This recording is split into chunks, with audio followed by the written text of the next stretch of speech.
কাম করতে করতে একবার একদম হয়রান হয়ে গেলাম। এখন দূরে আসার খবর নাই। বলো তো কি করা যায়? আজকে আসুক বাড়ি। এই কি হইছে তুমি চিল্লাচিল্লি বাজাইছো কে? সারাদিন ধরে বাড়ি সারাদিন কাজ কাম কইরা মানছে বা গাছ খুঁড়ে আইলাম এখন তাড়াতাড়ি হওয়া দাও। খাওয়া আনতে নাই। ঘরে চাল থাকা লাগবো না। বাতান দিব। কে ঘরে যে টিয়া ছিল 500 ওই 500 টাকা দিয়ে নিয়ে বাজারে যাওয়া যায় না? আমি সারাদিন গাছ গেড়ে আইলাম এখন ওই যে টিয়াটা এখন টিয়াটা ধরো টিয়াটা ধরে যে ওই বাজার করে আনলাম।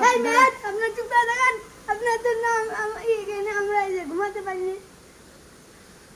সারাদিন খালি এই যে কথা কয়। এই মেয়ে আপনি কে আপনার ঘরের মধ্যে যা চিল্লাই নাকি? আমরা তো আমরা বেসার বাড়ি। আচ্ছা ওকে ঘুমাতে পারিনি। তুই ভাত রান্নাস না বাড়ি চলে যাচ্ছি। থাক তুই। যা তুই তোর কথা বলা লাগবে না দাদা।